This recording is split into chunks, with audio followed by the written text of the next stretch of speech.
Hi, this is Geetanjali. Welcome you all to the 9 AM MCQ series. इस series में हम continue कर रहे हैं इंडियन कॉन्ट्रैक्ट एक्ट के साथ। अब तक हम क्वेश्चन नंबर 58 तक कवर कर चुके हैं, क्योंकि ये 20 क्वेश्चन की सीरीज़ है। लास्ट वीडियो में कुछ एरर होने की वजह से 2 क्वेश्चन शो नहीं हो पाए थे, तो फर्दर कंटिन्यू करेंगे इन 2 क्वेश्चंस के साथ। और मैं आपको बताना चाहूँगी कि अगर आप मेरे साथ पेड सेशंस करना चाहते हैं, किसी बैरक को डिस्कस करना चाहते हैं, या किसी सब्जेक्ट को, या जुडिशरी की कोचिंग, जजमेंट राइटिंग, या हमारे लीगल ड्राफ्ट्स को डाउनलोड करना चाहते हैं, तो आप मेरे साथ इंटरेक्टिव सेशंस भी कर सकते हैं लर्निंग के लिए। एंड ड्राफ्ट्स के लिए आप हमारी वेबसाइट विजिट कर सकते हैं। तो चलिए बिना टाइम वेस्ट किए हुए स्टार्ट करते हैं क्वेश्चन नंबर 59 से। 59 है, if only a part of consideration और ऑब्जेक्ट इज अनलॉफुल, यानी पूरे में से एक पार्ट अनलॉफुल है, the contract under section 24 shall be. तो पूरा कॉन्ट्रैक्ट किस तरीके का होगा? जो पूरा कॉन्ट्रैक्ट होगा वो पूरा ही वॉइड होगा। ठीक है, पहले भी कर चुके हैं question number 16, an agreement shall be void on account of. कब वॉइड होता है? Mistake of fact by one party, mistake of fact by both the parties. तो जब दोनों पार्टीज़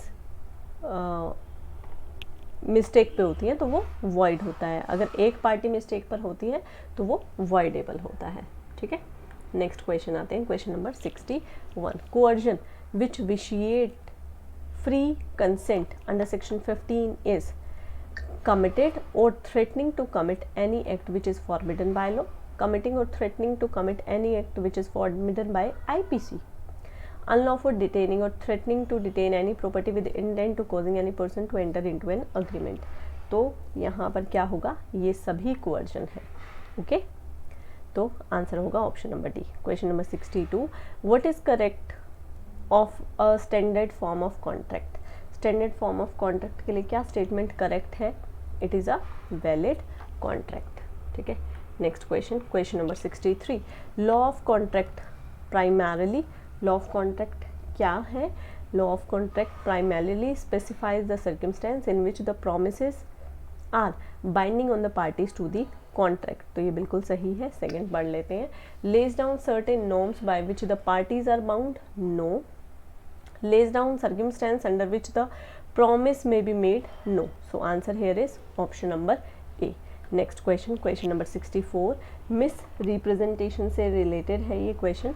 ये कहते हैं under section 18 misrepresentation mean a positive assertion in a manner not warranted by the information of the person making it not true but believe it to be true, any breach of duty which gains an advantage to the person committing it by misleading another to his prejudice. Next, causing a party to make an agreement to make a mistake as to subject matter of contract, all of the above.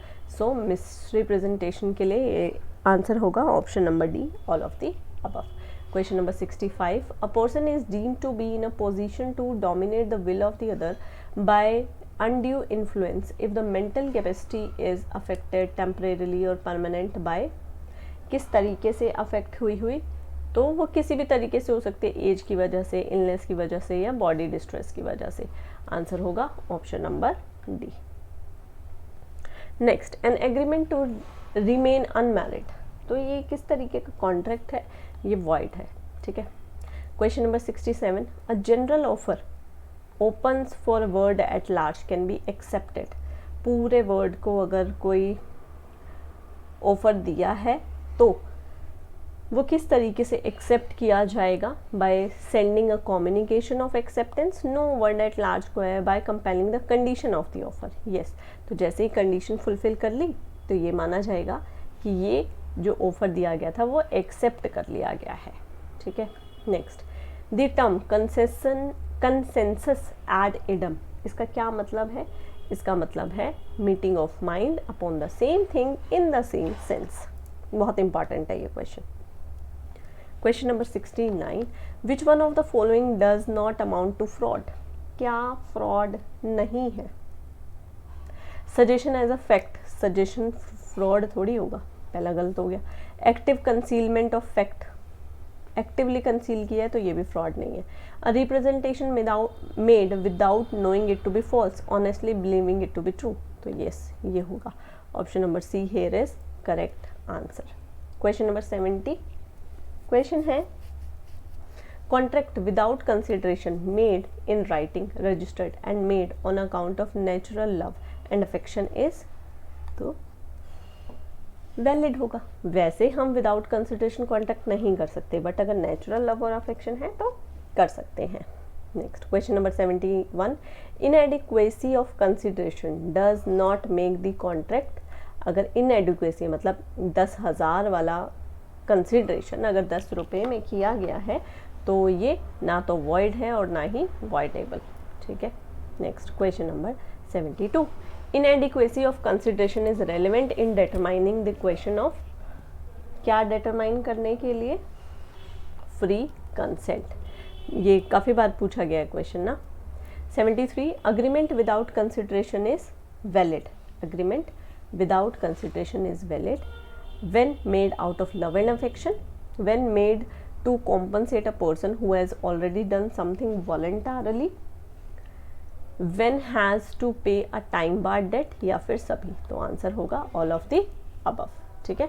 Next question number 74 a contract based on the happening और non happening of a future event under section 31 is called, अगर future event पे कोई चीज़ की गई है तो वो क्या होगी, कंटिंजेंट कॉन्ट्रैक्ट, क्योंकि कंडीशन बेस्ड है इसलिए, ठीक है।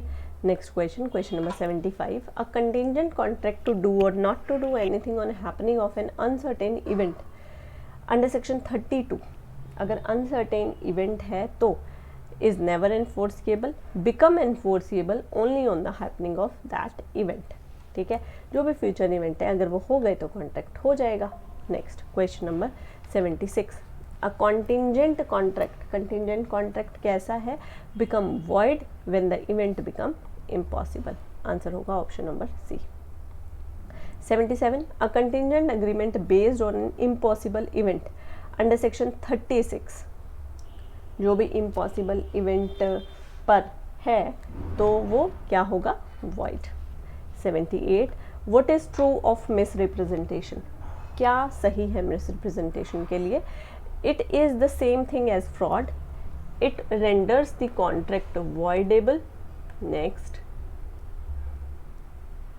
it may due to inconvenience, it may due to innocence, so answer here is option number B and C, ठीक है। next question number 79 two persons have the capacity to contract under section 11, capacity कब मानी जाएगी, if both are major, if both are not of sound mind, if none is declared unqualified to contract, so answer here is option number D.